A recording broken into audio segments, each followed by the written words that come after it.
Alongside Toronto Maple Leaf General Manager Brad Treliving. Brad, first up, an update on Mitch Marner. When you hear high ankle sprain, there's a bit of trepidation like this could be a lingering thing. Are you concerned about it at all?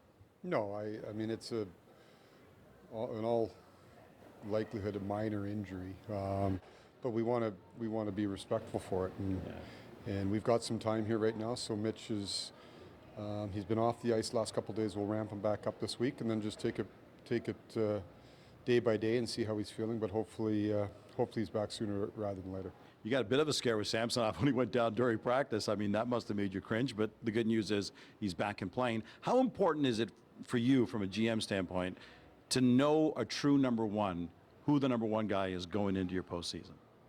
Well, the good news for us, we feel we got two goalies that are real capable. Now, interesting situations for both. You know, we know Ilya's, we know the season he's had, and the way he's bounced back and the way he's played here recently gives us great confidence in him, and we know what Joe's capable of. Now, Joe's gone through an injury.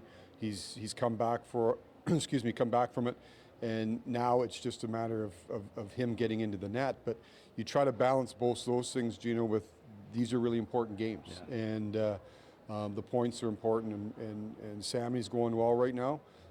We've got enough games down the stretch that both goalies are going to get in the net, and I think that question will answer itself as we get closer to the playoffs. We've got to qualify first, but we feel confident in both goaltenders, and hopefully both are healthy when we get there.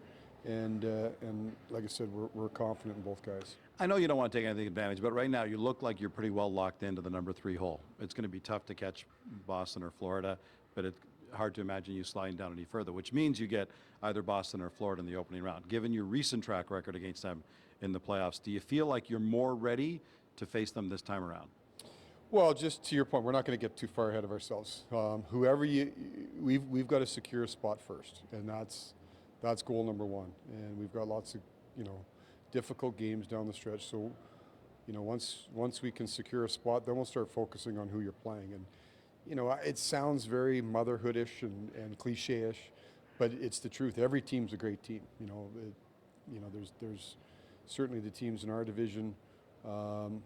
Florida, Boston, great teams. You look at Tampa.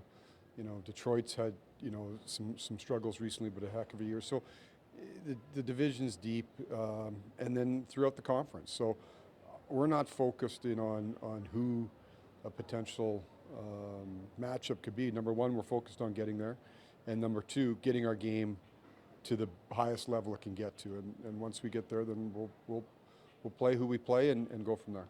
You had made the interesting comment, and with this we'll wrap it up, at the end of the trade deadline where you said, we did all we thought we could do. You inherited a lot on this roster, obviously. You inherited a lot in terms of being tight against the cap. How much longer do you think it's going to be before you can feel like this is your team, that you're heading into postseason with a team that you were able to put together?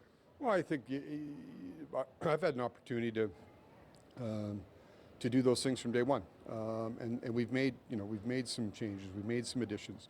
Really through the deadline, it was a factor of, to me, it's three factors: the availability of players, and those that fit and those that you're looking for, the cost of those players, and then really being able to, what kind of impact are they going to have on your team. And the things that we did at the deadline, we're excited about the players that we were added.